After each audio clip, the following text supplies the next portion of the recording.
श्री गुरुभ्यो नमः। हरिः ओम्।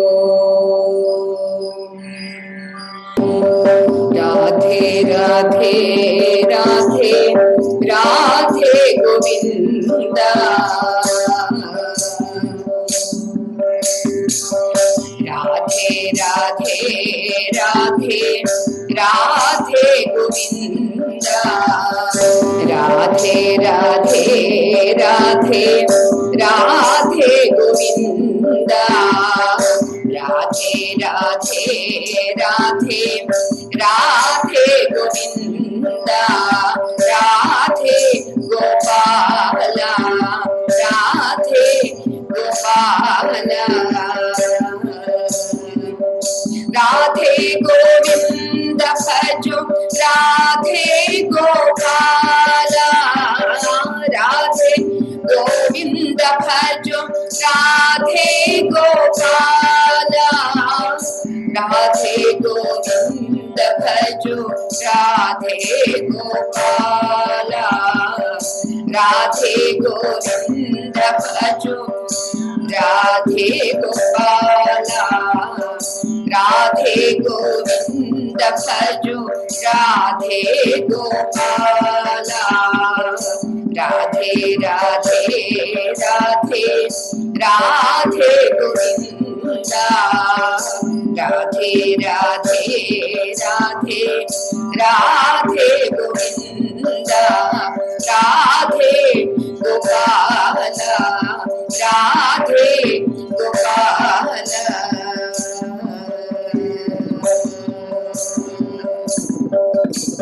मुरली मनोहर गोविंद हे माधव मुरहर गोविंद, मुरली मनोहर गोविंद हे माधव मुरहर गोविंद, मुरली मनोहर गोविंद हे माधव मुरहर गोविंद, मुरली मनोहर गोविंद माधव मुरहर गोविंद,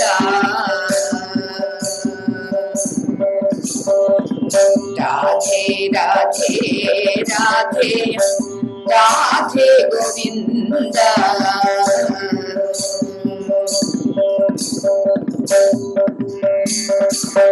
राधे राधे राधे राधे गोविंद, राधे गोपाला, राधे गोविंद भजो राधे गोपाला, राधे गोविंद भजो राधे गोविंद भजो राधे गोपाला, राधे गोविंद भजो राधे गोपाला, राधे राधे राधे राधे गोविंद, राधे गोपाला। भव भय हरणा गोविंद हे भागवत प्रिय गोविंद, भव भय हरणा गोविंद हे भागवत प्रिय गोविंद, भव भय हरणा गोविंद भागवत प्रिय गोविंद, भव भय हरणा गोविंद भागवत प्रिय गोविंद, राधे राधे राधे राधे गोविंद, राधे गोपाला।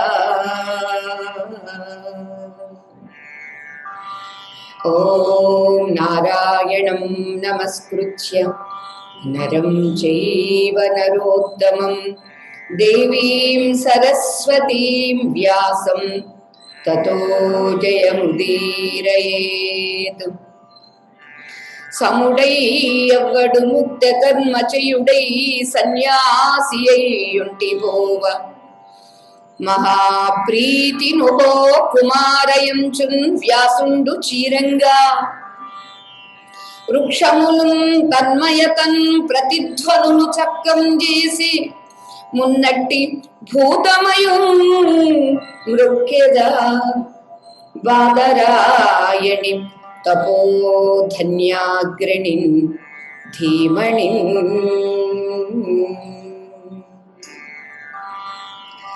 ప్రియ దివ్యాత్మ స్వరూపులారా, సంపూర్ణ శ్రీమద్ భాగవత సత్సంగానికి, జ్ఞాన యజ్ఞానికి స్వాగతం.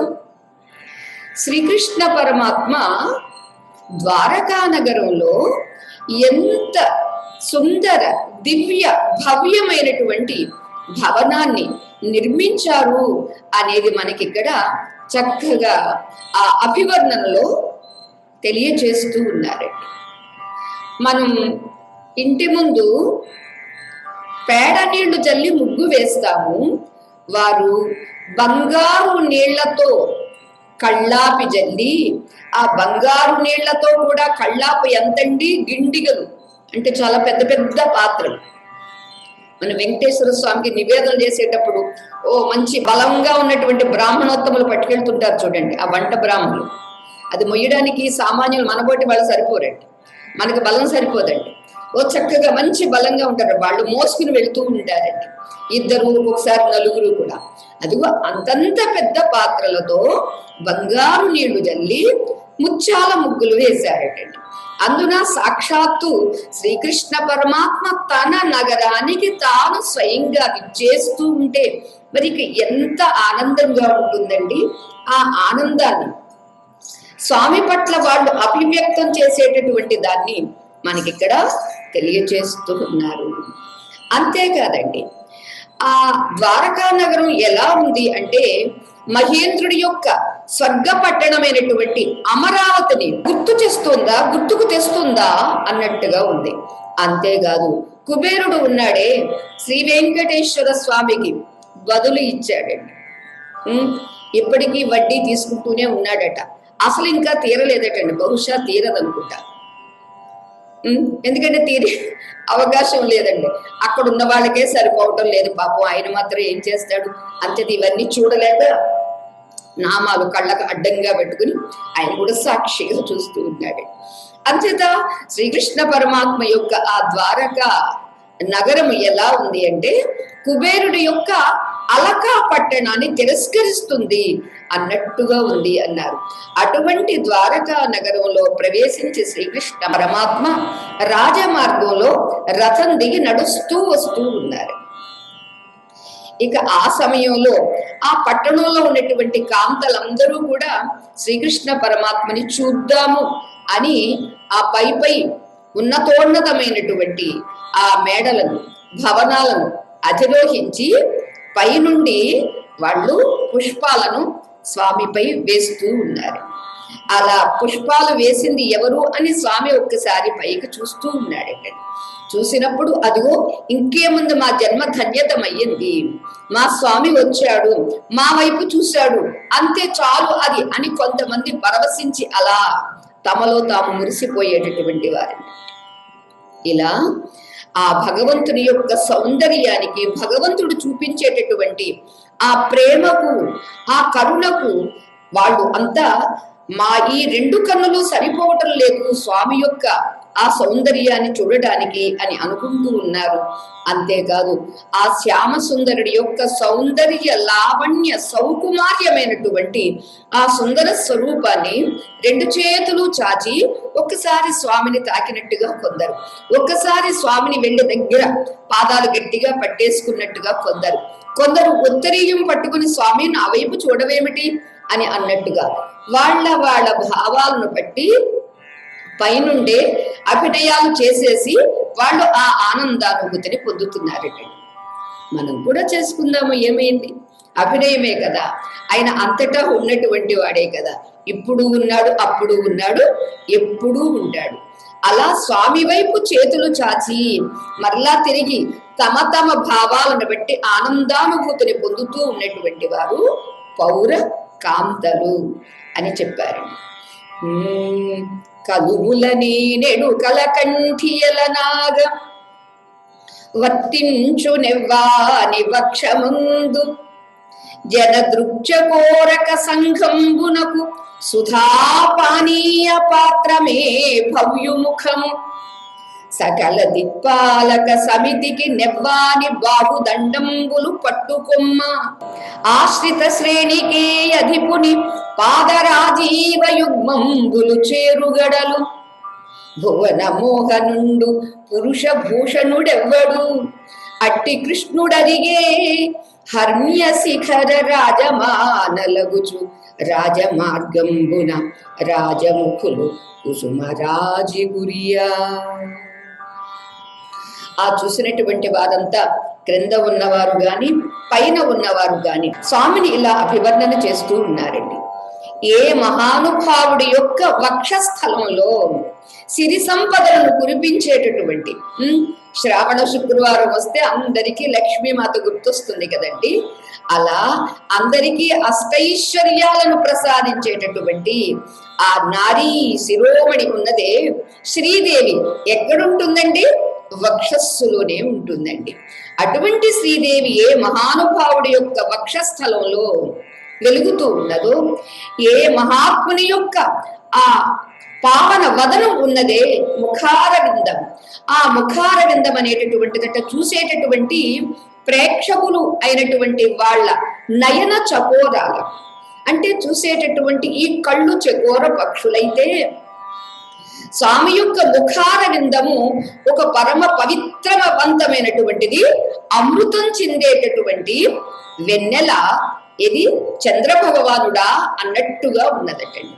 వెన్నెల కోసం చకోర పక్షులు ఎదురు చూస్తూ ఉంటాయండి. అలా అక్కడ ఉన్నటువంటి జనులందరూ వాళ్ళ ముఖారవిందములలో ఆ కళ్ళు ఉన్నవే చకోర పక్షులైపోయినాయి. మన స్వామి ముఖారవిందం ఎలా ఉందండి? చల్లగా చందమామలాగా. ఎందుకంటే శ్రీరాముడు పట్టపగలు అవతరిస్తే మన శ్రీకృష్ణ చంద్రుడు అర్ధరాత్రి అవతరించాడండి. అంచేత ఈయన ముఖం ఎప్పుడు కూడా చిరునవ్వులు చిందిస్తూనే ఉంటుందండి, అమృతాన్ని అందిస్తూనే ఉంటుందండి. అంచేత అమృతాన్ని చిందించేటటువంటి వెన్నెల పాత్రము అన్నట్టుగా ఉంది ఈ నయన చకోరాలకి, ఇది ప్రజలు అనేటటువంటి చకోర పక్షులకు. అంతేకాదు ఏ మహానీయుడి యొక్క భుజ దండాలు ఉన్నవే, ఈ రెండు భుజములు సర్వదిక్పాలకులకు, అంటే దశ దిక్కులు కదండి, ఒక్కొక్క దిక్కుకు ఒక్కొక్క పాలకుడు ఉన్నాడు. అలా ఈ దశ దిక్కుల యొక్క పాలకులు ఎవరున్నారో ఆ పాలకులకు స్వామి యొక్క భుజములు పట్టు కొమ్మలు అన్నారండి.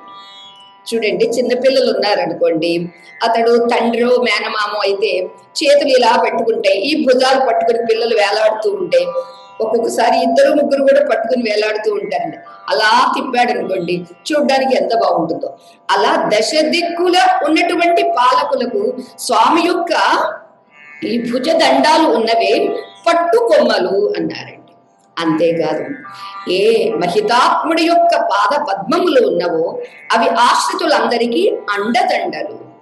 ఏ మహాపురుషుడు భువన మోహనుడు అటువంటి ఆ పురుషోత్తముడు ఆ శ్రీకృష్ణ పరమాత్మ ఈ సౌధ శిఖరాల నుండి విరాజిల్లేటటువంటి ఆ రాజీవ లోచనులు, అంటే చక్కగా వాళ్ళు కూడా ఆశ్చర్యం ఏంటంటే దేనికైనా మ్యాచ్ ఉండాలండి. భగవంతుడు పద్మదళాయతాక్షుడు అని అంటే ఆ స్వామిని వీక్షించేటటువంటి ఆ ధన్యులు, ఆ భక్తులు ఉన్నారే వాళ్ళు కూడా రాజీవ దళాయతాక్షులేనండి.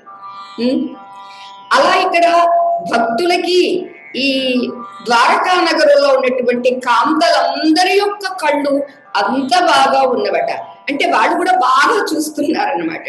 అటువంటి రాజీవ లోచనలు పుష్పములు కురిపిస్తూ ఉంటే ఆ పుష్పాలను స్వీకరిస్తూ స్వామి ముందుకు వెళుతూ ఉన్నాడు అన్నారు.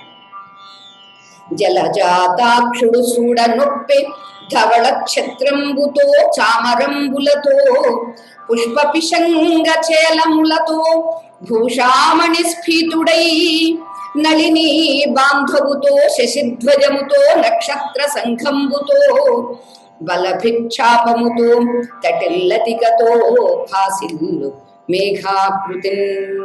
స్వామి ఎలా ఉన్నాడు, ఏ రీతిగా ప్రకాశిస్తున్నాడు అనేది వర్ణిస్తూ ఉన్నారండి. ఆ భగవంతుడు ఉన్నాడే కమల నేత్రుడు.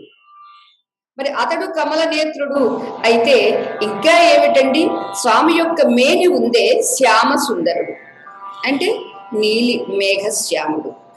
శ్వేతఛత్రము అనేటటువంటి సూర్యుడితో, చామరాలు అనేటటువంటి చంద్రుడితో, పుష్పములు అనేటటువంటి నక్షత్ర సమూహంతో, పీతాంబరాలు అనేటటువంటి ఇంద్రధనస్సుతో, భూషణములు అనేటటువంటి మణుల కాంతులతో, మెరుపు తీగలతో స్వామి శరీరమంతా ప్రకాశిస్తూ ఎలా ఉంది అంటే మేఘంలా ఉంది అన్నారు.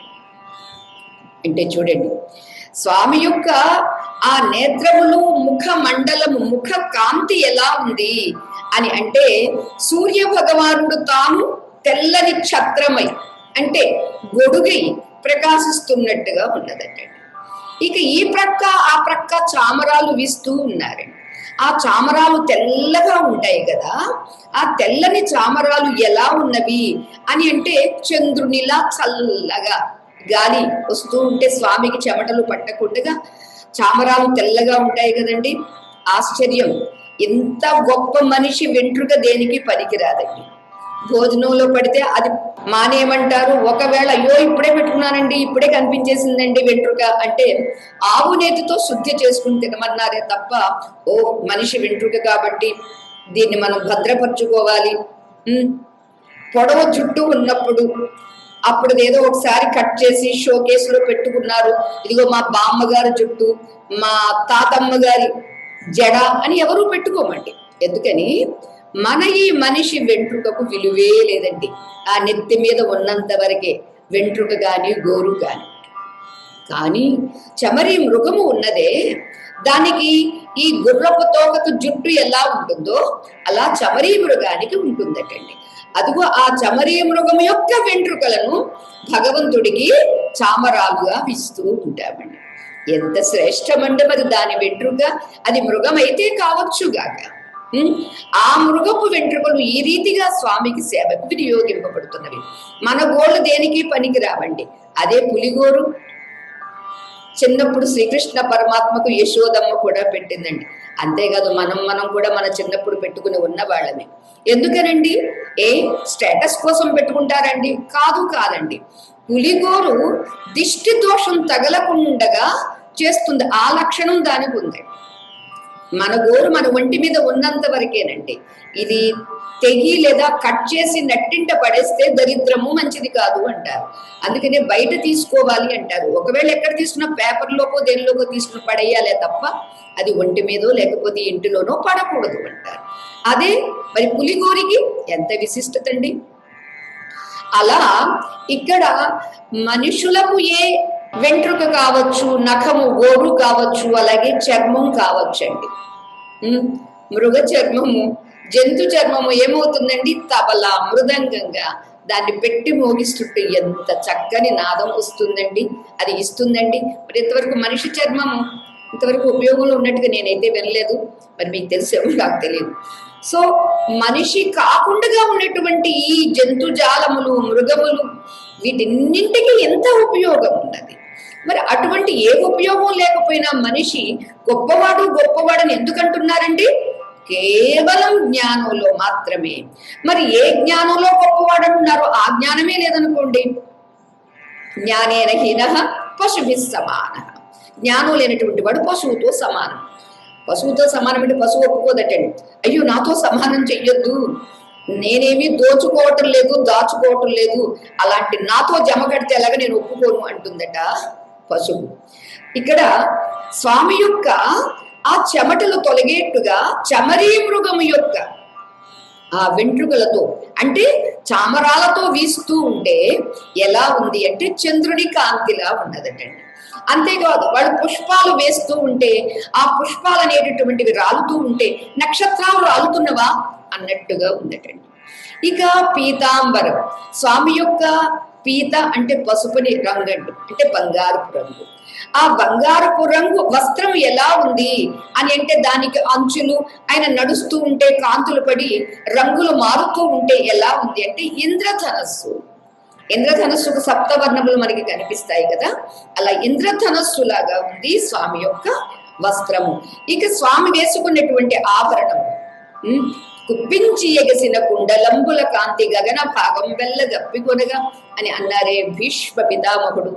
అలా స్వామి పెట్టుకున్నటువంటి ఆభరణాల యొక్క ఆ మణుల యొక్క కాంతులన్నీ మెరుపు తీగల్లాగా మెరుస్తూ మెరుస్తూ స్వామి యొక్క శరీరాన్ని చక్కగా ప్రకాశింపచేస్తూ ఉన్నవటండి. అలా ఇన్నింట వీటన్నింటితో ప్రకాశించేటటువంటి మేఘంలా ఉన్నాడు స్వామి అన్నారండి. ఇలా మొత్తానికి స్వామి వెళ్ళాడు. తన తల్లిదండ్రులు ఉండేటటువంటి ఆ నివాసంలోకి వెళ్ళి దేవకీ ప్రముఖులైన తల్లులకు 7 రకం మ్రొక్కిన అన్నారండి. దేవకీ మాత ఒక్కతే కాదండి, దేవకీ మాత కన్నదే కాని దేవకికి ముందు 6 చేసుకుని ఉన్నారు వసుదేవుడు. దేనికోసం అండి ఇన్ని పెళ్ళిళ్ళు? సంతానం కోసం అండి. మరి ఎంతమందిని పెళ్లి చేసుకుంటే చివరికి దేవకీ దేవిని చేసుకున్న తర్వాత పుట్టాడండి మనవాడు. అందుచేత తన తల్లితో పాటుగా మిగిలిన తల్లులకు కూడా, వీళ్ళందరూ ఒకే మహారాజు యొక్క దేవకుని యొక్క కుమార్తెలేనండి వీరందరూ కూడా, ఎవరూ కాదు. ఒక ఇది రోహిణి కూడా 6వ భార్యగా లెక్కకు మనకు వస్తుంది. అంచేత 7 తల్లులకు పాదాభివందనం చేశాడు శ్రీకృష్ణ పరమాత్మ. ఇక ఆ తర్వాత ఎలా ఉంది అని అంటే వంగి నమస్కారం చేసేసరికి ఆ తల్లిదండ్రుల యొక్క అనుభూతి ఎలా ఉంది, వాళ్ళ స్పందన ఎలా ఉంది అనేది ఇక్కడ వివరిస్తూ ఉన్నారు. బిడ్డడు మ్రొక్కిన తల్లుల చెడ్డన నంకముల నుంచి చన్నుల తుది పాలొడ్డగిల ప్రేమ భరమున జడ్డువడం దడిపి రక్షి జలములననగా. హే పుణ్యాత్మ, ఏమయ్యిందో తెలుసా? ఎంత పెద్దవాడైనటువంటి కృష్ణుడు పెళ్ళైపోయిందండి, అంతే కదండి, కొడుకులు కోడళ్ళు మనవలు వీళ్ళంతమంది ఉన్నారండి. అలాంటి శ్రీకృష్ణుడు ఇప్పుడు ద్వారకకు వచ్చి తల్లిదండ్రులకు నమస్కరిస్తూ ఉంటే అప్పుడు ఆ 7 తల్లులకి కూడా ప్రేమానురాగం కలిగి వచ్చిన అంత పెద్ద కృష్ణుణ్ణి ఒడిలో కూర్చుండబెట్టుకున్నారటండి. ప్రేమతో వాళ్ళకి స్తన్యం పొంగింది అన్నారండి. ఏమి ప్రేమ అండి! మరి ఈవాడు బహుశా ఆ ప్రేమ లేకే అనుకుంటారండి, తల్లులకు పాలే ఉండటం లేదండి. ప్రేమ కలిగితేనే కదండి ఆ పాలు అనేటటువంటిది, బిడ్డని పెంచడం అనేటటువంటిది వస్తుంది. అంత పెద్ద వయసులో ఉన్నటువంటి ఆ శ్రీకృష్ణ పరమాత్మని తొడల మీద కూర్చుండబెట్టుకుంటే అపేక్షతో, ఆ పరమాత్మ మీద ఉన్నటువంటి ఆ ప్రేమాపేక్షతో చన్నులు పొంగి పొల్లి చేపుతున్నవి అన్నారండి.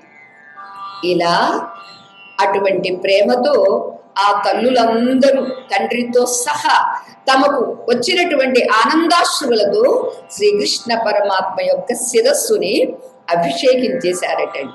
అంటే అంతగా వాళ్ళకి అశ్రువులు రాలినవి. అది ప్రేమ అంటే. ఇక ఆ తరువాత సూత మహర్షి తెలియచేస్తూ ఉన్నారు, శౌనకాది మునీంద్రులారా, ఆ తరువాత 816 సహస్ర సౌవర్ణ సౌధకాంతం వైన శుద్ధాంత భవనంబుచొచ్చి హరి తన మనంబున. గోవిందుడట శ్రీకృష్ణ పరమాత్మాట 16,108. మళ్ళీ ఇంకోసారి లెక్క చెప్పున, 16,108 స్వర్ణ భవనాలతో కూడినటువంటి అంతఃపుర ప్రాంగణంలోకి స్వామి ప్రవేశించాడటండి. ప్రవేశిస్తూ ఇలా అనుకున్నాడటండి.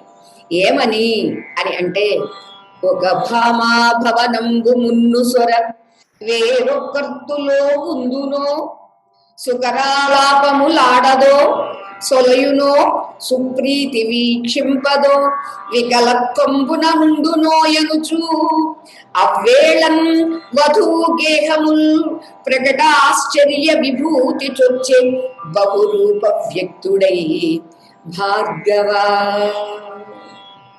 హే భార్గవ, వినండి స్వామి అంతఃపురంలోకి ఎప్పుడైతే ప్రవేశించాడో ఒక్కసారి ఆలోచించాడట. ఏమని ఆలోచించాడు అని అంటే, ముందుగా ఏ ఒకరి ఇంటికి వెళ్ళి క్రమక్రమంగా వెళ్ళేసరికి ఎంత సమయం పడుతుందండి? 16,108 ఇళ్లకు వెళ్ళాలి అంటే మీరు 16 ఇళ్లకు వెళ్ళడానికే మీకు ఎంత కష్టం అవుతుందో తెలుసండి. 16,000 అండి.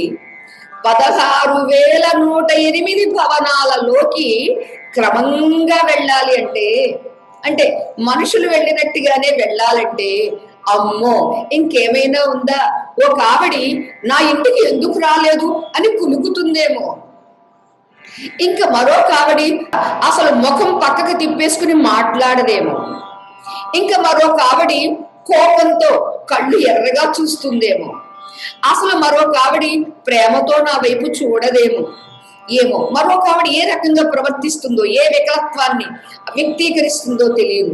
అందుచేత ఈ గోళంతా ఎందుకు? ఆడవాళ్ళ స్వభావాలు ఉంటాయి కదండి.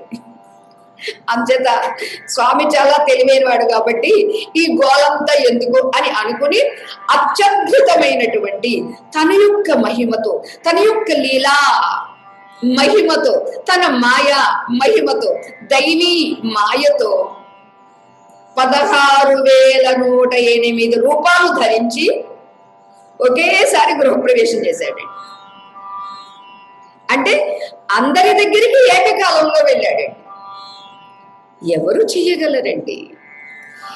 ఎవరికి సర్వసిద్ధులు స్వాధీనమై ఉన్నవో, ఎవరు సర్వశక్తిమంతుడో, ఎవడు సర్వవ్యాపకుడో, ఎవడు సర్వజ్ఞుడో వాడు మాత్రమే కదండి చెయ్యగలడు.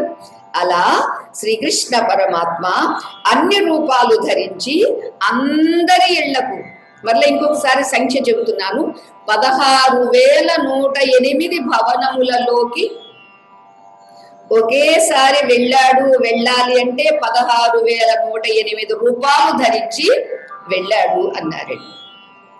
ఇక్కడ మనకి భాగవతంలో లేదు కానీ మరొక పురాణంలో వస్తుందండి, వినడానికి చాలా మజాగా ఉంటుంది. నారద మహర్షి అనుకున్నారట, నాకు ఈ మధ్య ఖుషీగా లేదు, ఎక్కడ అగ్గిపుల్ల వేయడానికి అవకాశం దొరకటం లేదు, ఇప్పుడు మంచి ఛాన్స్ దొరికింది. మన స్వామి ఒక చోటకి వెళ్ళాడు అంటే ఇంకా మిగిలిన చోట్లకి వెళ్ళలేడు కదా, ఎక్కడ వెళ్ళలేదో అక్కడ వెళ్ళి అక్కడ వాళ్ళకి అదుగో వాళ్ళ ఇళ్ళకి వెళ్ళిపోయాడమ్మా, ముందు నీ ఇంటికి ఇంకా రాలేదా అని చెబుదాము అని మనస్సులో చాలా ప్లాన్ చేసుకున్నాడండి నారద మహర్షి. ఎవరు? నారద మహర్షి అనుకుని స్వామికో నమస్కారం చేశాడండి. నమస్కారం చేసిన వెంటనే ఓ వచ్చాడు, ఈయనేదో చేస్తాడు, ఘనకార్యం చేస్తాడు, ఊరికే ఉండడు అని స్వామి అనుకున్నాడండి. నారదుడి కన్నా మహాప్రాజ్ఞుడు నారదుడు అందరికీ జ్ఞానాన్ని ఇస్తూ ఉంటే ఆ జ్ఞానమే తానే, నారదుడిలో ఉన్నటువంటి ఆ తత్వ జ్ఞానమే తానే ఉన్నటువంటి భగవంతుడికి తెలియదండి, తెలిసిపోయిందండి. ఓ నారదుడు ఎందుకో వచ్చాడు, మనం జాగ్రత్తగా ఉండాలి అని అనుకున్నాడండి. అంతే. ఏమా జాగ్రత్త? ఒకే ఒక్కసారి 16,108 రూపాలు ధరించి వెళ్ళేసరికి సరే, నారదుడికి తెలియదు కదండి ఈయన ఎలా చేస్తున్నాడు అని, ఒక ఆమె ఇంటికి వెళ్ళాడు. ముందుగా సత్యభామ ఇంటికి వెళ్ళాడు. తీరా వెళ్ళేసరికి సత్యభామ ఇంట్లో పరమాత్మ కనిపించాడండి. ఓ ఇదేంటి, బహుశా ఇక్కడికే వచ్చి ఉంటాడు, ఎందుకంటే సత్యభామ చాలా కోపిస్తుంది కదా, వెళ్ళకపోతే ఇంకా ఆవిడ ఏం చేస్తుందో ఏమిటో అని భయంతో స్వామి ఎక్కడికి ముందొచ్చి ఉంటాడు అని మరలా తర్వాత ఏది ఇంకా మిగిలినటువంటి భార్యలు ఉన్నారు కదండి, వాళ్ళ ఇంటికి వెళ్ళాడు. అక్కడ కనిపిస్తున్నాడండి. అక్కడ ఎంత చక్కగా వర్ణన చేస్తారు అంటే, ఒక చోట ఒక్కొక్క పని చేస్తూ కనిపించాడటండి. నారదా బాగున్నావా, ఇక్కడికి వచ్చావా అని. మరలా ఇంకోటి, ఓ ఇక్కడ కూడా వచ్చావా, నాలాగా నువ్వు కూడా అన్ని రూపాలు ధరించావా ఏమిటి? ఒక గాలిగా తిరిగేటటువంటి వాడు కదండి, ఎక్కడ ఇతను ఆలస్యం చేస్తాడో, ఎక్కడ ఇది వెళ్ళలేదో అక్కడ కాస్త పొల పెట్టేద్దామని ఈయన చూస్తున్నాడండి. ఎక్కడ పొల పెట్టడానికి వీలు లేకుండా ఆయన ఉంటున్నాడండి. ఎందుకు అని అంటే అదే భగవంతుడి యొక్క మహిమ. శిశువుల చంకల నిడి తను కృషతలు విరహాగ్ని తెలుప గృహగేహళులన్ రశనలు జారగ సిగ్గున శశి ముకులెదురేగిరపుడు జలజాక్షునకు. ఎప్పుడైతే స్వామి వస్తున్నాడు అని తెలిసిందో వాళ్ళందరూ కూడా స్వామి కోసం ఎదురు చూస్తూ ఎలా ఉన్నారట. ఆ చంద్రముఖులందరూ కూడా చంటి బిడ్డల్ని చంకల్లో ఎత్తుకొని, స్వామికి ఎంతో ఎడబాటు కలిగింది. ఆ విరహ తాపం వల్ల చిక్కిపోయారటండి. చిక్కిపోయినటువంటి ఆ శరీరాలతో స్వామి వచ్చేసాడు. వీళ్ళు కూడా అనుకుంటున్నారండి, ముందుగా ఎవరింటికి వెళతాడో, ఎవరా అదృష్టవంతురాలు అని అనుకుంటూ, రుక్మిణి కావచ్చు, సత్యభామ కావచ్చు అని. నిజంగా 16,108 మందిలో 8 మంది అష్టమహిషులండి. ఆ అష్టమహిషులకు ప్రాధాన్యత ఇస్తాడు అనేది అందరూ అనుకుంటారు. అష్టమహిషుల్లో ఎవరికి ప్రాధాన్యత ఇస్తాడు? అక్కడే గమ్మత్తుందండి. సత్యభామ కొనేద్దాము, స్వామి నా సొంతం చేసేసుకుందాం అనుకుందండి. మొత్తం బంగారం పెట్టి తూసేసిందండి. తూగాడండి? తూగలేదండి. మరి ఏమయ్యాడండి? భక్తితో పెట్టినటువంటి తులసి దళానికి మాత్రమే తూగాడండి. ఇప్పుడు సత్యభామకు విలువిచ్చినట్టుగా, రుక్మిణి మాతకు విలువిచ్చినట్టుగా అంటే ఆహాహా నాకు వీళ్ళు వాళ్ళు అని ఏమీ తేడా లేదు. ఎవరి దగ్గర నిజమైన భక్తి ఉందో వాళ్ళకే నేను లొంగుతాను, వాళ్ళ హృదయంలోనే నేను ఉంటాను అని స్వామి చూపించాడు. అంతేది ఎవరికి వాళ్ళకి ఏమో, ఎవరింటికి వెళతాడు, ఎప్పుడో వస్తాడులే ఇంకా అని అనుకుంటూ ఉన్నటువంటి వాళ్ళు అందరిళ్ళకి ఏకకాలంలో వెళ్ళేసరికి పాపం అక్కడ వాళ్ళు చతికిలబడి ఉన్నటువంటి వాళ్ళు ధడాలను లేచారండి, దిగ్గున లేచారట. లేచేసరికి ఆ హడావిడిలో ఈ కట్టుకున్నటువంటి వస్త్రాలు అవి కూడా పళ్ళు జారి ఇలా సిగ్గుతో స్వామికి ఎదురు వెళ్ళారు. పతి నా ఇంటికి ముందు వచ్చనిదే. ఎవరికి వాళ్ళు అనుకుంటున్నారండి, ఇంకేముంది, నా స్వామి నా ఇంటికి ముందు వచ్చాడు, నా ఇంటికే ముందు వచ్చాడు. మనమంతా అనుకుంటామే, సూర్యుడు ముందుగా నాకే దర్శనమిచ్చాడు, ఇదిగో నేను తలుపు తీయడంతో నా ఇంట్లోకి ప్రవేశించేశాడు అని నేను అనుకుంటా, మీరు అనుకుంటారు. ఇంతకీ ఎవరికి ముందు ఇచ్చాడు ఆయన? ఎవరికి ముందు దర్శనం ఇచ్చాడు అని అంటే అందరికీ దర్శనం ఒకేసారి ఇచ్చాడండి. అయితే ఎవరు తలుపులు ముందు తీసుకుంటారో వాళ్ళకి దర్శనం అవుతుంది. అంతే తప్ప ముందు వెనక అనేది ఆయనకి లేదండి, సూర్యుడికి లేదు ముందు వెనక అనేది. మరి ఎవరికండి ముందు వెనక? ముందుగా ఎవరు తలుపులు తీసి దర్శనం చేసుకుంటారు, ఎవరు ముందుగా ఒక్కసారి స్వామికి అర్ఘ్యమిచ్చి నమస్కారం చేస్తారు వాళ్ళకి. అంతే ఇక్కడ కూడా స్వామి ముందుగా నా ఇంటికి వచ్చేశాడు అని అంటూ, పతి నా ఇంటికి మున్ను వచ్చనిదే నా ప్రాణేశుడు అస్మద్గృహాగతుడయ్యన్ మునుసేరెపో తొలుత మత్కాంతుడు నాశాలకే నితరాలభ్య సుఖం గంటినని తారింటింట నచ్చించి అయ్యతివల్ 116,000 ఎనమండ్రవేళనాత్మేశ్వరు. 16,108 మంది రమణీమణులందరూ అనుకుంటున్నారట, ఇదిగో ఇదిగో ఇంకేముంది, నా భర్త ముందుగా నా ఇంటికి వచ్చాడు, నా ఇంటికి వచ్చాడు, నా ఇంటికి వచ్చాడు. అంతేకాదు, నా మనోనాథుడు ముందుగా నా ఇంట్లో అడుగు పెట్టాడు, నా ప్రాణేశ్వరుడు ఉన్నాడే అతడు ముందుగా నా మందిరానికి చేరాడు. నేనెంత అదృష్టవంతురాలినో కదా, నేనెంత పుణ్యం చేసుకున్నానో కదా అని ఎవరికి వారే అనుకుంటూ ఉన్నారండి. ఒక అనన్య సామాన్యమైనటువంటి ఆనందాన్ని నేనే పొందాను, నేనే అధికురాలిని, నేనే గొప్ప అదృష్టవంతురాలిని అని అనుకుంటూ వాళ్ళ ఇళ్లకు వచ్చినటువంటి వాళ్ళ పతిని, శ్రీకృష్ణ పరమాత్మను, ఎవరండి అతడు? ఆత్మేశ్వరుడు, ప్రాణనాథుడు అంటే మనకు కూడా వర్తిస్తుందండి. మన ప్రాణాలన్నింటికీ నాథుడు ఎవడండి? పరమాత్మ.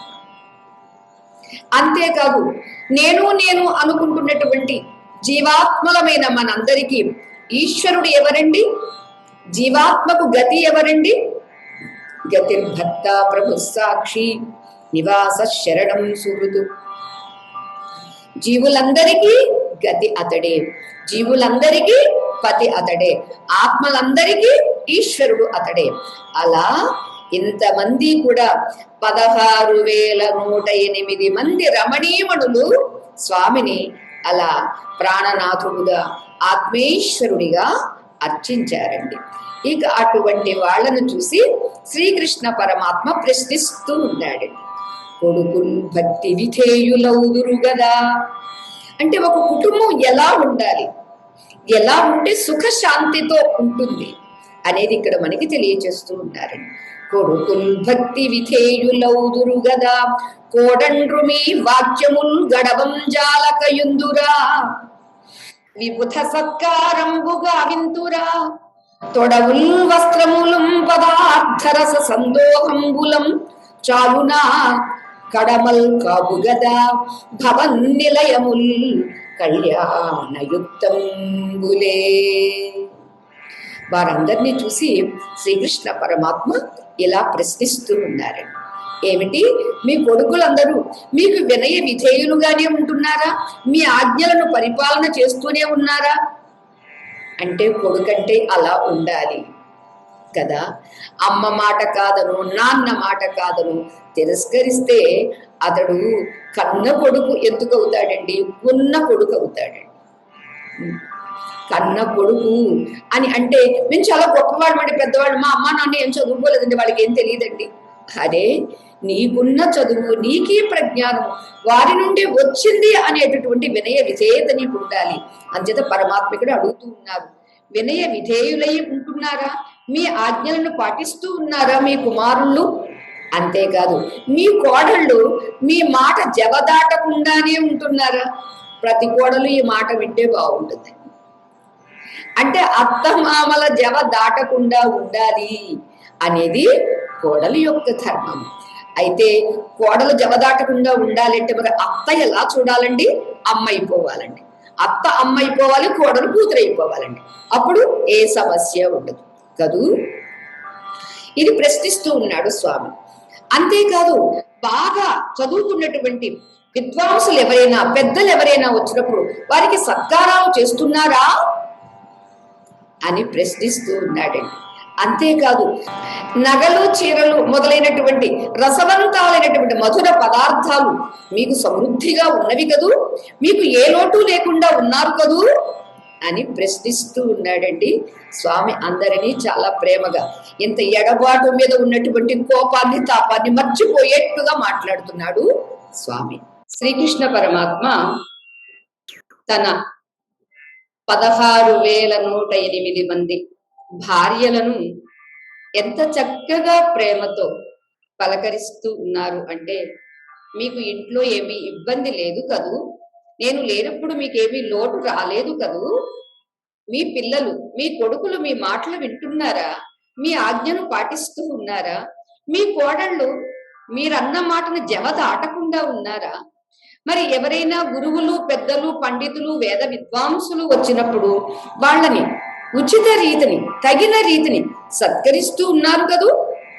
అంతేకాదు మీకు ఆభరణాలు, అలానే వస్త్రాలు ఇవన్నీ సమృద్ధిగా ఉన్నవి కదూ. మీరు పెట్టుకోవడానికి ఏదో 7 వారాల నగలు అని అంటారండి. అంటే ఏ రోజు నగలు ఆ రోజు ధరించేటటువంటి జాతి అండి మనది. అంచేత మీరు నగలు ఎప్పుడు సమృద్ధిగానే ధరిస్తూ ఉన్నారా?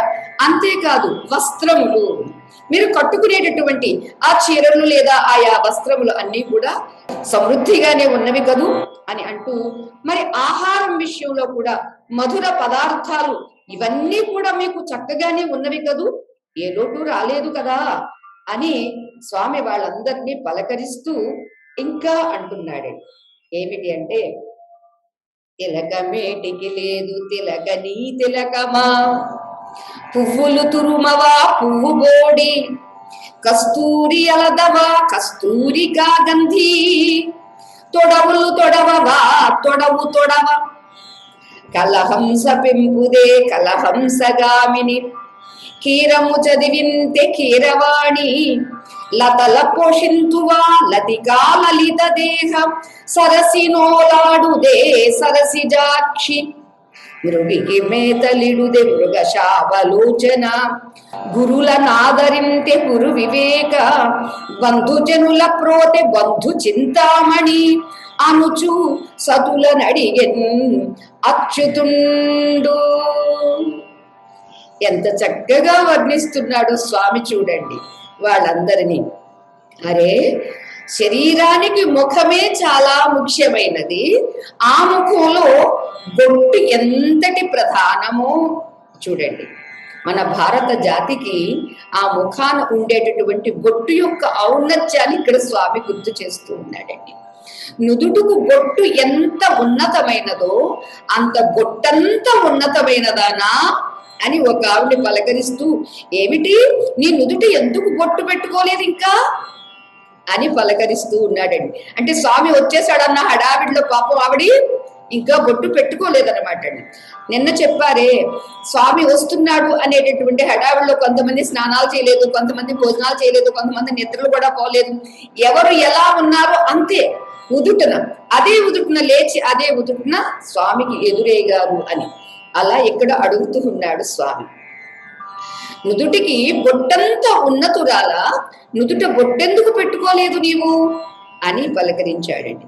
మరొక ఆమెని, ఒక పుష్పము ఎంత మృదువుగా ఉంటుందో, ఎంత లాలిత్యంగా ఉంటుందో, అంతటి లాలిత్యమైనటువంటి శరీరం కలిగినటువంటి హే మోహనాంగి, తల్లో పువ్వులు ఎందుకు పెట్టుకోలేదు అని అడుగుతూ ఉన్నాడండి.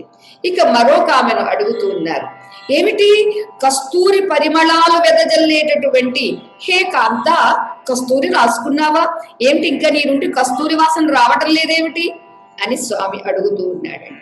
మరొక ఆమెను, అలంకారాలకే అందాన్ని ఇచ్చేటటువంటి అందగత్తెవే నీవు, అందమైనటువంటి నీవు ఆభరణాలు అలంకరించుకున్నావా అంటే, కొంతమందికి ఆభరణాలు అందం తెస్తేనండి, మరి కొంతమందికి ఆభరణాలకే అందాన్ని ఇస్తారండి. ఎవరు వాళ్ళు అంటే పద్మిని జాతి స్త్రీలు అంటారండి. అంచేత ఎంత అందగత్తివి నీవు, ఆభరణాలు అలంకరించుకున్నావా అని అంటూ మరొక ఆమెను పలకరిస్తూ ఉన్నాడు.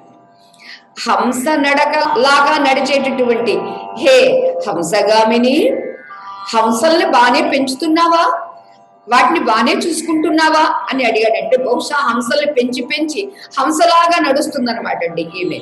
అంచేత హంసగమన అని ఆమెను పలకరించారండి. మరొక ఆమెను, చిలుక పలుకుల చిన్నారి, చిలుకలకు పలుకులు బాగా నేర్పుతున్నావా, ఏమేమి నేర్పించావు, ఎన్ని పద్యాలు నేర్పించావు అని ఒక ఆమెను అడిగారండి. మరొక ఆమెను, ఒక పుష్పపు లత తీగ ఎంతటి సౌకుమార్యంగా ఉంటుందో, ఎంతటి సున్నితంగా ఉంటుందో, అటువంటి సున్నితమైన శరీరం కలిగినటువంటి సౌకుమారి, పూల మొక్కల్ని బాగానే పెంచుతున్నావా అని ఆమెను అడిగారండి. మరొక ఆమెను, పద్మాక్షి, పద్మదళముల వంటి నేత్రములు కలిగినటువంటి హే పద్మాక్షి, సరస్సుల్లో బాగానే ఈత కొడుతున్నావా అంటే, ఆవిడ బాగా ఈత బాగా కొడుతుంది అనుకుంటారండి, నీళ్లలో ఎక్కువసేపు ఉంటుంది అనుకుంటా. అంచేత కొలనుల్లో ఈతలు బాగానే కొడుతున్నావు కదూ అని ఆమెను కొంటెగా ప్రశ్నించారండి. ఇక మరొక ఆమెను, లేడి కన్నులలేమా, లేడి కళ్ళండి చాలా భయపడుతూ ఉంటాయండి, ఇలా చూస్తాయి అలా చూస్తాయి అలా చూస్తాయి, వాటిని చూస్తూ ఉంటే వాటి చూపులు వాటి గమనము చాలా మనస్సుకి చాలా ప్రశాంతంగా అనిపిస్తుందండి, అన్నిటినీ మరపింప చేస్తాయండి. అలా లేడి కన్నుల వంటి అందమైన నేత్రముల దానా, లేడి కోణల్ని బాగానే మేపుతున్నావు కదూ, లేళ్లను బాగానే చూసుకుంటున్నావు కదూ అని ఒక ఆమెను అడిగారండి.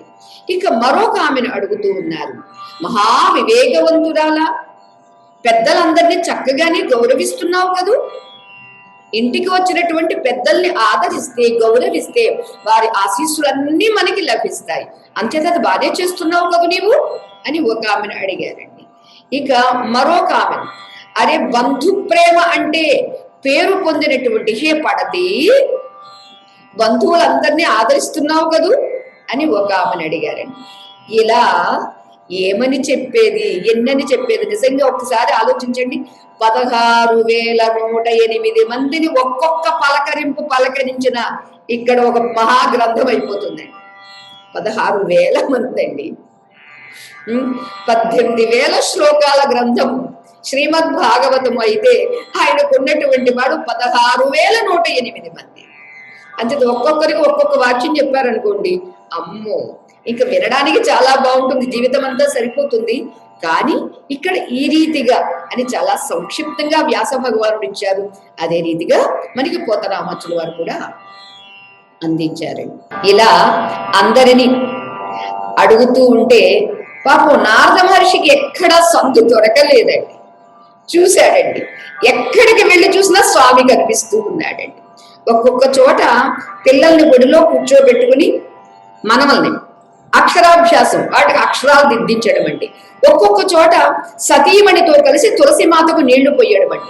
ఒక్కొక్క చోట భార్యతో కలిసి సూర్య భగవానుడికి నమస్కరించడం అండి. ఒక్కొక్క చోట సరస్సులోకి దిగి స్నానాలు చేయడం అండి. ఎక్కడ చూసినా కృష్ణుడు లేని భార్య కనిపిస్తుందేమో, అక్కడ కాస్త ఏదో తంతు పెట్టేద్దాము అని పాపం కలహాన్ని సృష్టించేద్దాము అని నారదుడు ఎక్కడ చూసినా ఆహా సందే దొరకలేదండి. హరి ఏమి నీ మాయా, హరి హరి నీ మాయా మహిమా సరవి తెలియనను కరుణించగరే, సరవి తెలియనను కరుణించగరే. హరి హరి హరి హరి హరి హరి నీ మాయా మహిమా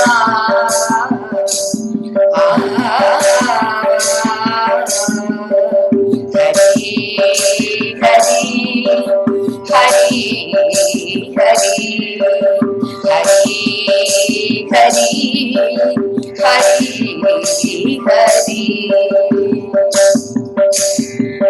తలతును నాపాలి దైవమని నిన్ను, తలతును తల్లివి తండ్రివని, తలతును నాపాలి దైవమని నిన్ను, తలతును తల్లివి తండ్రివని.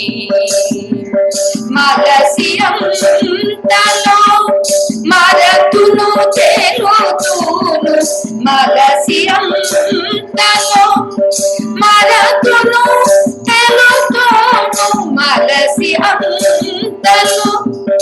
మరతును చేరుతును. కలవలి ఉన్నది కడకనరాదు, కలవలి ఉన్నది కడకనరాదు. హరి హరి నీ మాయా మహిమా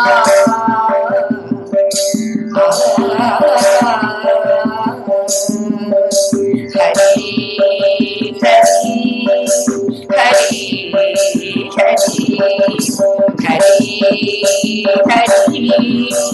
హరి హరి హరి. మొక్కుదు మొగపరి మొగినేలికవని, మొక్కుదు మొగపరి మొగినేలికవని, మొక్కుదు నీవాది మూలమని, మొక్కుదు నీవాది మూలమని. ఉక్కున గర్వించి ఉక్కుదు చాగుదు, ఉక్కున గర్వించి ఉక్కుదు చాగుదు. కక్కసమైనది కడకనరాదు, కక్కసమైనది కడకనరాదు. హరి హరి హరి హరి హరి హరి నీ మాయా మహిమా హరి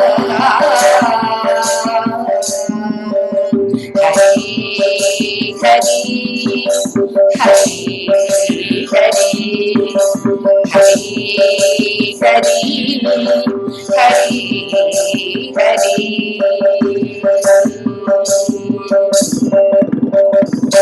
చూతును నీ మూర్తి సులభుడవనుచును, చూతు జగములకు చోద్యమని. భగవంతుని యొక్క మాయ ఎలా ఉంటుంది అని చవి చూసినటువంటి నారద మహర్షి కీర్తిస్తూ ఉంటారు. నీ మాయా మహిమ తెలియాలి అంటే నీవు కాస్త నాకు జ్ఞానాన్ని ఇవ్వాలి. నీవు ఇవ్వకపోతే నాకు తెలిసేది ఎలా? అందుచేత ఆ మాయా మహిమ తెలియడానికి నాకు కాస్త కరుణించు. పూర్తిగా అక్కర్లేదు, కాస్త కరుణిస్తే ఆ కాస్త కరుణలోనే నేను ఈ సంసార సాగరాన్ని దాటేస్తాను. స్వామి ఏం చేస్తుందో తెలుసా నా మనసు? నీవే నా దైవము, నీవే నా దిక్కు అనుకుంటాను. ఒక్కొక్కసారి నీవే నా తల్లివి, నీవే నా తండ్రివి అని కూడా అనుకుంటాను. మరి ఒక్కొక్కసారి అంతలోనే ఎందుకో మరుపొస్తుంది, మనసి అంతలో మగతును తెలుగుతుంది. మర్చిపోతాను, మర్చిపోయి నేనే గొప్పదాన్ని, నేనే పెద్దదాన్ని అని అహంకరిస్తూ ఉంటారు. ఇదంతా చూస్తూ ఉంటే స్వామి ఎలా ఉన్నది అంటే కళలాగా ఉన్నది. అసలు దీనికి కళ తుది మొదలు ఏమీ కనిపించదు. అందుచేత నీ మాయ మహిమ తెలియాలంటే కాస్త కరుణించవే అంటున్నారు. అంతేకాదు నిన్ను నేను మొక్కుతూ ఉంటాను. ఎందుకని? నీవే దేవతవి, ప్రధాన దేవతవి అని. నీవే మాకు ఏలిక అంటే మమ్మల్ని ఏలుకునేటటువంటి వాడివి నీవే అని. అంతేకాదు నీవే ఆది పురుషుడివి, నీవే మూల పురుషుడివి అని కూడా నీకు మొక్కుతూనే ఉంటారు. అంతలోనే ఎందుకు ఉబ్బిపోతారు, గర్విస్తాను, ఉబ్బిపోతాను, సర్దుపోతాను. ఏమిటిదని? మనస్సు యొక్క మాయ. అంచేత నా ఈ మనస్సు మాయ పోవాలంటే స్వామి నీ మాయా మహిమ నాకు కొంచెం తెలియచేయవే అంటూ ఇలా ఒక్కొక్కసారి గర్విస్తా, ఒక్కొక్కసారి ఉబ్బిపోతా, ఒక్కొక్కసారి ఊడిపోతా, ఒక్కొక్కసారి ఎండిపోతా. ఏమిటిది అంటే అరెరే ఇది కక్కసమైనది, ఇది స్వీకరించదగినది కాదు, విడిచిపెట్టదగింది, దీనికి కడ ఎక్కడా నాకు కనిపించడం లేదు స్వామి అని అంటూ అన్నమాచార్య స్వామి వారు తెలియజేస్తారనమాట. అంచేత ఇక్కడ నారద మహర్షి కూడా హరిహరి నీ మాయా మహిమ ఏమని చెప్పేది అని అన్నారండి. ఇక్కడ ఇక స్వామి ఇలా ఎప్పుడైతే వాళ్ళందరినీ అడిగారో అడిగినప్పుడట వాళ్ళు చెబుతూ ఉన్నారండి. స్వామి కూడా గ్రహించాడండి. సూత మహర్షి తెలియచేస్తున్నారు శౌనకాది మునీతులు అని అడిగిన వారలు హరింబాసిన దినంబులందు శరీర సంస్కార కేళీ విహార హాసవన మందిర గమన మహోత్సవ దర్శనంబులు వల్లని ఇలా అండ్రు కావునా. ఇలా స్వామి అందరినీ అంత ప్రేమగా అడిగితే అప్పుడు ఏం జరిగింది, వాళ్ళు ఎలా ఉన్నారు, ఎందుకు అలా ఉన్నారు అని అంటే ఈ కాంతలంతా తమ శ్రీకాంతుడు ద్వారకలో లేని కారణంగా లేనందువలన ఏం చేశారట, స్వామి లేనప్పుడు ఏదో స్నానం చెయ్యాలి, ఏదో సెంటు పూసుకోవాలి, ఏదో మంచి మంచి బట్టలు కట్టాలి, తల్లో పువ్వులు పెట్టాలి అనేటటువంటివి ఏమీ లేకుండా ఉన్నారట. శరీర సంస్కారాలు అలానే లీలా విలాసాలు అంటే ఆడుకోవడము, వినోదించడము అనేటటువంటివి. ఇక పరిహాస సంభాషణలు, ఒకరి మీద ఒకరు పరిహాసంగా మాట్లాడుకోవడం అది మానేశారండి. ఇక ఉద్యానవనాల్లో విహరణలు కూడా మానేశారండి. ఇక దేవాలయాలకు వెళ్ళడం కూడా మానేశారండి. ఉత్సవాలు మహోత్సవాలు కూడా దర్శించడం మానేశారండి. వేటికి ఇష్టపడకుండా ఉండేటటువంటి ఇల్లాండ్రు. ఎందుకని? ఇంటివాడు దగ్గర లేడు కాబట్టి ఇవేవో చేసుకుని వేటి కోసమో ఎవరి కోసమో చూపిద్దామని బయటకు వెళ్ళకూడదు. ఇదండి ఇక్కడ వాళ్ళు మనకి తెలియచేశారు. అందుకని ఇక్కడ మనకి పువ్వులు పెట్టలేదేమిటి, ముఖాన్ని బొట్టు పెట్టలేదేమిటి అని శ్రీకృష్ణ పరమాత్మ అడిగారు అని అనుకున్నామే. ఇల్లాండ్రు అంటే ఎవరండి? ఒక వివాహిత స్త్రీ 5 ఎప్పుడూ విడిచిపెట్టకుండా ఉండాలి. ఆ 5 కూడి ఉన్నటువంటి వాళ్ళని ఏమంటామండి? ముత్తైదువ. 5 ఉన్నటువంటి వాడు స్త్రీ అని అన్నప్పుడు ఇక ఊహ తెలిసినప్పటి నుంచి కూడా వాళ్ళకి 3 ఉంటాయి. ఏమిటది? పసుపు, కుంకుమ, గాజులు. ఈ 3 ఉన్నటువంటి ఆమె ఎప్పుడైతే వివాహం అయ్యిందో వివాహ సమయం నుండి మరో 2 ఆమెకు కలుస్తాయి. ఏమిటది? ఒకటి మంగళసూత్రము, రెండవది కాళ్లకు పెట్టుకునేటటువంటి మెట్టెలు. ఇలా పసుపు, కుంకుమ, గాజులు, మంగళ సూత్రము, మెట్టెలు, ఇలా 5 ఎప్పుడూ ఉండాలి. మరి పుష్పములు భర్త దగ్గర ఉన్నప్పుడు, ఎందుకంటే ఆ పుష్పముల యొక్క సౌగంధంతో నీ భర్త దృష్టి మరి ఎవరి మీదకి వెళ్లకుండా నీ మీదే ఉండాలి, నీ మీదే అనురాగం కురిపించాలి. అంచేత అతని దృష్టి అంతా నీ వైపుకే ఉండాలి. కాబట్టి అప్పుడు నీవు ఓ కస్తూరి అలముకో, చక్కని సౌగంధాన్ని వెదజల్లేటటువంటి పుష్పాలను అలంకరించుకో అని చెప్పడంలో గల అర్థమండి. అంచేత వీళ్ళందరూ కూడా పరమాత్మ దగ్గర లేనప్పుడు ఇవేమీ చెయ్యలేదు. శరీర సంస్కారాలు చేసుకోలేదు, లీలా విలాసాలు లేవు, పరిహాసాలు లేవు, ఉద్యానవన విహారాలు లేవు, అంచేత ఆలయ గమనాలు లేవు, మహోత్సవాలకి వెళ్ళడానికి ఇష్టపడినటువంటి ఇల్లాండ్రు. అందువల్ల వాళ్ళు అలా ఉన్నారు అని అంటూ సూత మహర్షి ఇంకా తెలియచేస్తూ ఉన్నారు. సిరి చాంచల్యము తోడిదయ్యు తనకున్ జీవేశ్వరుండంచు ఏ పురుష శ్రేష్ఠు వరించెన్ అట్టి పరమున్ బుద్ధిన్ విలోకంబులం కరయుగ్మంబుల కౌగిలించిరి సతుల్ కళ్యాణ బాష్పంబులు ఆభరణ శ్రేణులుగా ప్రతిక్షణ నవ ప్రాప్త అనురాగంబులన్. స్వామి ఇంతగా అందరినీ పలకరిస్తే మరి వాళ్ళు ఎలా స్పందించారు, వాళ్ళ ప్రతిస్పందన ఎలా ఉంది అనేది మనకి ఇక్కడ వివరిస్తూ ఉన్నారండి సూత మహర్షి. ఎప్పుడైతే తమ జీవితేశ్వరుడు పురుషోత్తముడు అయ్యాడో అందరికీ భర్త ఉంటాడండి. ఎంతమందికి జగత్తే భర్త అయినటువంటి వాడు భర్తగా దొరుకుతాడు. అక్కడ అష్టమహిషులు అని అంటే అష్టప్రకృతులే అష్టమహిషులు అని అనుకుంటే ఈ 16,000 నోట వీళ్ళెవరండి? అది మనకి చెబుతారండి పెద్దలంతా. త్రేతాయుగంలో రామచంద్ర ప్రభువుగా వచ్చినప్పుడు ఆ అయోధ్య నగరంలో వరించిన వాళ్ళు కొందరు, అలానే మిథిలా నగరంలో విశ్వామిత్ర మహర్షి వెంట వచ్చినప్పుడు, శివధనుర్భంగం అప్పుడు, మన జానకీమాత పరిణయమప్పుడు చూసి మరికొందరు. ఇక స్వామి 14 సంవత్సరములు అరణ్యవాసం చేశాడు కదండి. ఆ అరణ్యవాసం చేసినప్పుడు ఎందరో ఋషులు, మునులు, రాక్షసులు కూడానండి ఏం చేశారండి? వీళ్ళంతా వరించారండి, స్వామిని మోహించారండి. పుంసామోహన రూపాయ పుణ్యశ్లోకాయ మంగళం కదా. ఒక స్త్రీని చూస్తే స్త్రీకి కూడా మోహం కలిగితే ఇక అతీవ సౌందర్యం అండి. ఈ అతీవ సౌందర్యము ద్రౌపదీ మాతకు ఉన్నదట, అంతటి అందగత్తండి. అలానే సీతాదేవి అండి. ఇలా కొందరిని వర్ణిస్తూ ఉంటారండి. అంచేత ఇక్కడ పురుషుణ్ణి చూస్తే పురుషుడికి మోహం కలగడం అంటే ఎంత సౌందర్యం అంటది. అంచేత పుంసాం అపి పురుషులకు కూడా మోహాన్ని కలిగించినటువంటి మోహన రూపమే నీ రూపము.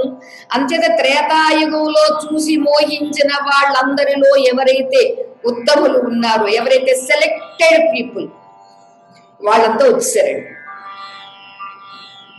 మనం సెలెక్ట్ కాలేదు కాబట్టి ఇప్పుడు ఇలా ఉన్నామండి.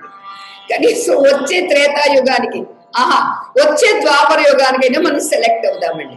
ఇప్పుడు ఉంటే ఎందుకు కాదండి, అవుతాం. అంచేత అలా సెలెక్ట్ అయినటువంటి వాళ్ళు, అలా తపస్సులు చేసి సిద్ధి పొందినటువంటి వాళ్ళంతా స్వామికి పత్నులు అయ్యారండి. అటువంటి వీళ్ళంతా జీవితేశ్వరుడు అంటే జీవితానికి ఈశ్వరుడు, ఒక స్త్రీకి భర్త జీవితేశ్వరుడు. అలాంటిది వీళ్ళకి జగదీశ్వరుడే జీవితేశ్వరుడు అయ్యాడు కదా. అటువంటి పురుషోత్తముని వరించి చంచల స్వభావం కలిగినటువంటి శ్రీదేవి కూడా, అంటే లక్ష్మీదేవి చంచల కదండి, ఆవిడ కూడా ఈయన ఒక్క క్షణం కూడా విడిచిపెట్టదటండి, విడిచిపెట్టి ఉండలేదటండి. అందుకని మన పెద్దలు చెబుతూ ఉంటారు, నీకు సిరి కావాలి అంటే సిరినే పట్టుకున్నావు అనుకో, ఆవిడెప్పుడు నీ దగ్గర ఉండదు, పారిపోతూ ఉంటుంది. అక్కడికి ఇక్కడికి అలా అలా తిరుగుతూ ఉంటుంది. అంచేత నీవేం చెయ్యాలి? సిరి ఎప్పుడు నీకు శాశ్వతంగా ఉండాలంటే హరిని పట్టుకో. హరిని పట్టుకుంటే ఏం చేస్తుందంటే సిరి అక్కడే ఉంటుందండి. ఎందుకని సిరి హరిని విడిచి ఉండలేదు కాబట్టి. హరిని విడిచి ఉండలేని సిరి నీకు కావాలంటే హరిని పట్టుకుంటే సరిపోతుంది. ఇది టెక్నిక్ అండి. అంచేత ఆ హరిని గట్టిగా పట్టుకుంటే సిరి ఉంటుంది. అదే ఇక్కడ తెలియచేస్తున్నారు. ఎంతటి చంచల స్వభావం కలిగినటువంటి శ్రీదేవి ఒక్క క్షణం కూడా స్వామిని వదిలిపెట్టి ఉండలేదు. అదిగో అటువంటి పరమాత్ముణ్ణి ముందుగా ఈ 16,108 మంది మనస్సులో భావించారండి. చూపులతో బాణాలు వేశారండి స్వామి వైపుకు. ఆ తర్వాత చేతులతో స్వామి దగ్గరికి వెళ్ళారండి. ఆనందాతిశయంతో కన్నుల వెంట కళ్యాణ బాష్పాలు రాలుస్తున్నారండి. కళ్యాణ బాష్పాలు అనేది నేను ఇప్పుడే వింటున్నామండి భాగవతంలో. దుఃఖాశ్రువులు ఆనందాశ్రువులు ఉన్నవి, లేదా దుఃఖ బాష్పాలు ఆనంద బాష్పాలు ఉన్నవి, కానీ కళ్యాణ బాష్పాలు చూడండి. అంటే కళ్యాణ స్వరూపుణ్ణి చూసినప్పుడు కారినటువంటి బాష్పములు అంటే అశ్రువులు ఏవైతే ఉన్నావో అవి కళ్యాణ బాష్పాలు. అటువంటి ఆ కళ్యాణ బాష్పాలు ఆణిముత్యాల సరాలుగా వారి కన్నుల వెంట జారుతూ ఉన్నదటండి. జారుతూ ఉన్నటువంటి ఆ నేత్రాలతో క్షణక్షణం కూడా కొత్తదనంగా ఒరిగేటటువంటి, కొత్తదనంగా అనిపించేటటువంటి అనురాగంతో అందరూ స్వామిని ఆలింగనం చేసుకున్నారటండి.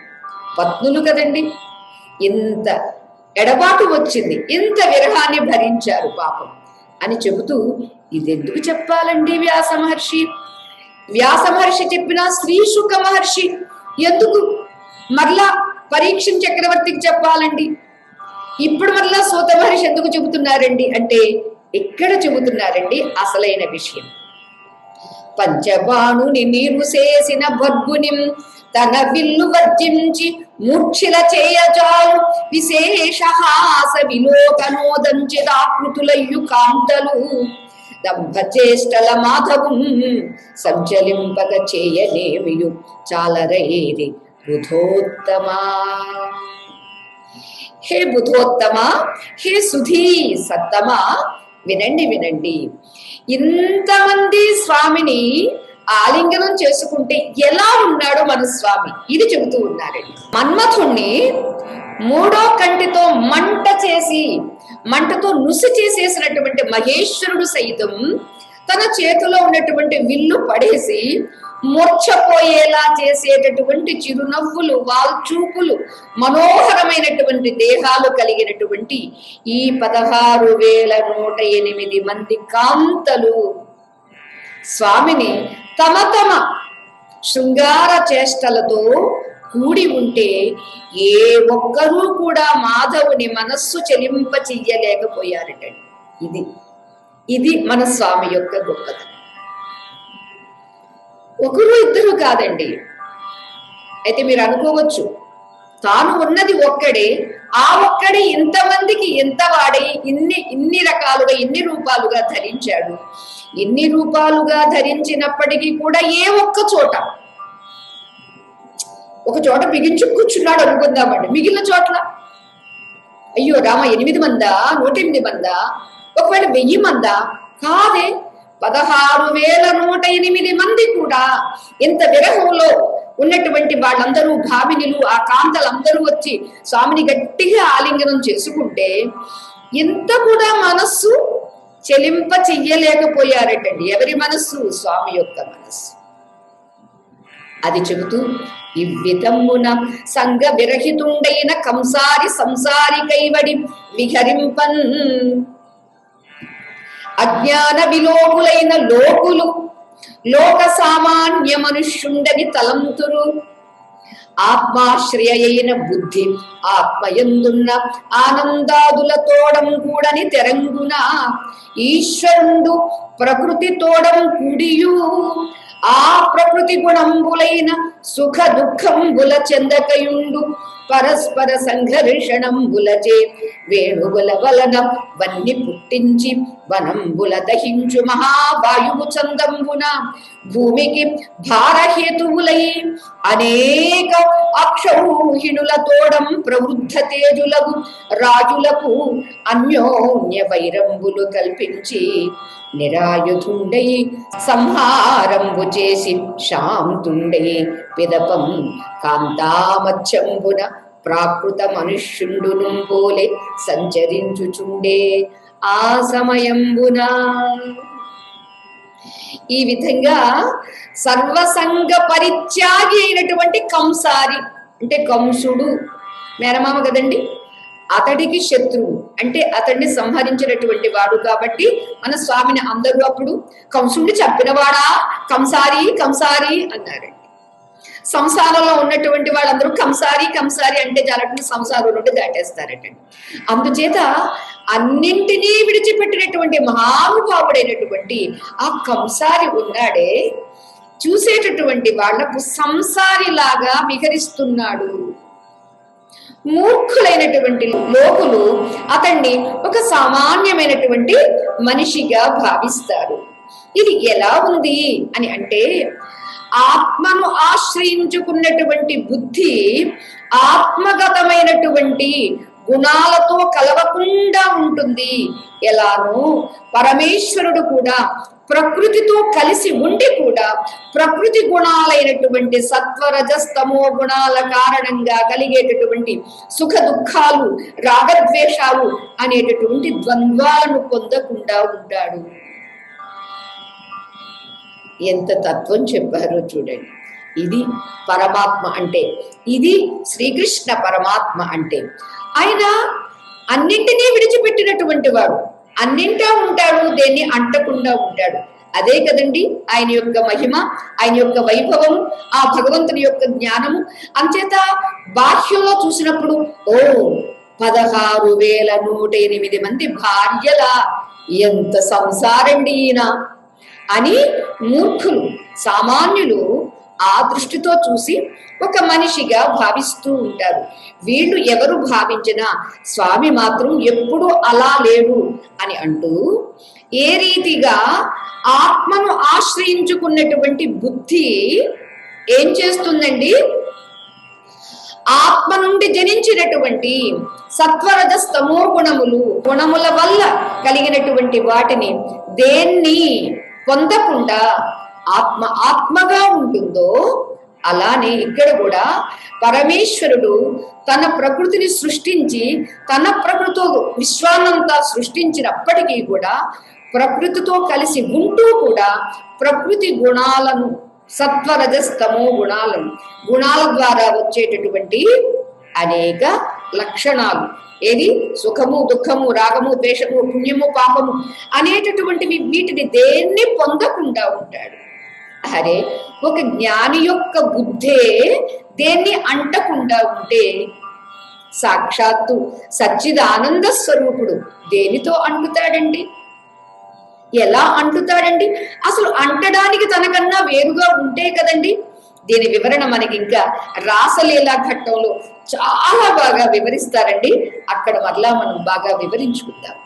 అంచేత స్వామి దేనితో అంటకుండా ఉంటాడు. కాబట్టి ఎంతమంది వచ్చి వారి వారి భావాలను, వారి వారి స్పందనను చేసినప్పటికీ స్వామి మాత్రం చలించకుండా ఉన్నాడు అని అంటూ, ఎలా ఉంది స్వామి లీల అంటే, 2 వెదురు గడలకి పరస్పరం రాపిడి చేస్తే ఏమవుతుందండి? అగ్ని పుడుతుంది. 2 కట్టెలు రాస్తే పుట్టేది అగ్నే కదా.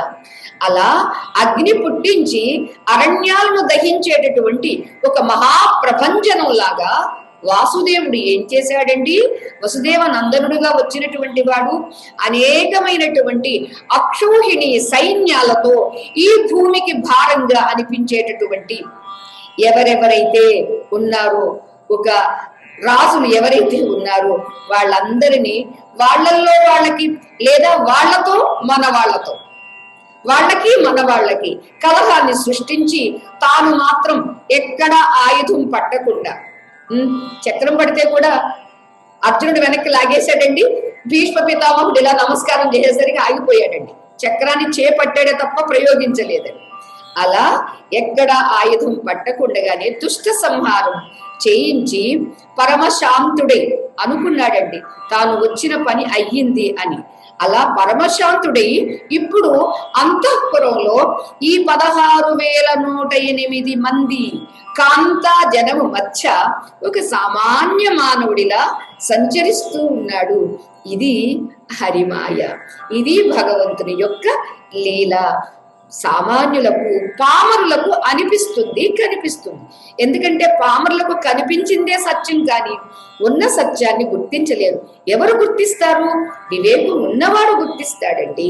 విజ్ఞానం ఉన్నవాడు దాన్ని తెలుసుకుంటాడు అని తెలియచేస్తూ, యతులు ఈశ్వరుని మహత్వము మిత మెరుగని భంగి అప్రమేయుడగు హరి స్థితి నెరుగక కాముకుడని రతములు సలుపుదురు తెయిచి రమణులు సుమతి.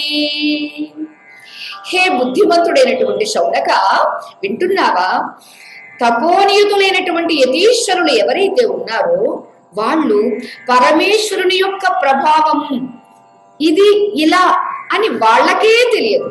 ఎవరండి? తపస్సంపన్నులైనటువంటి వాళ్ళకే తెలియదు. ఇక సామాన్యులకు ఏం తెలుస్తుంది? అందుచేత అప్రమేయుడైనటువంటి ఆ వాసుదేవుడైనటువంటి శ్రీకృష్ణ పరమాత్మ యొక్క మహాత్మ్యాన్ని గుర్తించకుండానే ఇతడు కాముకుడు, ఇతడు స్త్రీలోలుడు అనేటటువంటి భావంతోటే అనుకుంటూ ఉంటారు. అయితే ఇంత వివాహం చేసుకున్నటువంటి స్త్రీలు కూడా అతడు మా భర్త అనే ఆ రమణులందరూ రమారమణుడితో, ఎవరండి ఇతడు? లక్ష్మీనాథుడు కదండి, రమానాథుడు కదండి, రమారమణుడు కదండి. అటువంటి రమణుడితో రమణులందరూ కీర్తించారు, క్రీడించారు, ఆడుకున్నారు అని అన్నారు. వాళ్ళంతా చెప్తున్నారు స్వామిని, ఎల్లప్పుడు మా ఎండ్లను వల్లపుడు వసించునేమ వల్లభలము శ్రీ వల్లభున కనుచు గోపి వల్లభు చేసతులు మమత వలబడిరనగా. పోతనామాచుల వారి యొక్క ఆ భాష, ఆ కవిత సౌందర్యం చూడండి. హే పుణ్యవంతుడైనటువంటి శౌనక మహర్షి, వాళ్ళందరూ ఇలా అంటున్నారు. వాళ్ళ పరిస్థితి ఇలా ఉంది. మా వల్లభుడు మా గృహానికి ఎప్పుడూ వదిలిపెట్టడు. రమా వల్లభుడు ఇవాళ యదువల్లభుడయ్యాడు. ఆ యదువల్లభుడికి మేమే ప్రియమైన వాళ్ళము. ఎవరికి వాళ్ళే అనుకుంటున్నారు కదండి. నేనే ప్రియం అంటే నేనే ప్రియం. ఇదేనండి ప్రతి జీవి కూడా స్వామి నావాడు. మీరా చెప్పింది కదండి, కాన్హా నావాడు అని. మీరా చెప్పినంత దమ్ము మనకి లేదండి. ఉంటే మనం కూడా చెప్పుకుంటామండి. ఉంటే వాళ్ళందరూ చెప్పుకున్నట్టుగానే నా ప్రియుడు, నా భర్త చెప్పుకోవడానికి ఛాన్స్ ఇచ్చాడండి. కానీ చెప్పుకోవడానికి మాత్రం చాలా దమ్ము కావాలండి. అంచేత వీళ్ళందరూ ఎవరికి వాళ్ళే మేమే ప్రియమైన వాళ్ళము స్వామికి అని భావిస్తూ ఆ భామలందరూ, ఆ కాంతలందరూ ఆ యశోదానందనుడి యొక్క వలపుల వలలో చిక్కి ఉన్నారు అని చెబితే సూత మహర్షి దానికి శౌనక మహర్షి ప్రశ్నిస్తూ ఉన్నారండి. ఆ ప్రశ్న మనం రేపు చెప్పుకోవడానికి ప్రయత్నం చేద్దాం. స్వామి యొక్క దివ్య లీలా మహిమ, స్వామి యొక్క ఘనత అది మనకి గుర్తు వచ్చినప్పుడు ఎంతమందితో ఎలా క్రీడించినా, ఎలా విహరించినా, ఎలా వినోదించిన స్వామి ఏమిని మాయ, ఏమిని లీల అని అనిపిస్తుందే తప్ప ఒక సామాన్యుడిలాగా మనం ఒక సామాన్య దృష్టితో వీక్షించలేమండి. అందుకనే భక్తుడైనటువంటి వాడికి జ్ఞానము ఉంటుంది, జ్ఞానము ఉన్నటువంటి వాడికి భక్తి ఉంటుంది. ఈ భక్తి జ్ఞానముల యొక్క సమన్వయంతో స్వామిని వీక్షిస్తే అప్పుడు మన స్వామి యొక్క మహిమ ఏమిటో, మన స్వామి యొక్క వైభవం ఏమిటో అప్పుడు తెలుస్తుందండి. అప్పుడే ఆ రసాస్వాదన. ముహురవో రసికా భువి భావుకా పిబత భాగవతం రసమాలయం. ఈ భాగవతంలో ఉన్నటువంటి రసమంతా గ్రోలండి, గ్రోలండి. మీకు భావుకత ఉందా? భావించండి. మీకు రసికత ఉందా? త్రాగండి, గ్రోలండి అని చెప్పింది ఎందుకేనండి. మిగిలిన విషయం మనం రేపు చెప్తున్నాం. ఓం మంగళం యాదవేంద్రాయ మహనీయ గుణాత్మనే చక్రవర్తి తనూజాయ సార్వభౌమాయ మంగళం. వేద వేదాంత వేద్యాయ మేఘశ్యామలమూర్తయే పుంసాం మోహన రూపాయ పుణ్యశ్లోకాయ మంగళం. లోకాః సమస్తాః సుఖినో భవంతు, సర్వే జనాః సుఖినో భవంతు, సమస్త సన్మంగళాని సంతు. హరి ఓం తత్సత్. శ్రీ గురుభ్యో నమః. హరి ఓం. జయ రాధేశ్యామ్.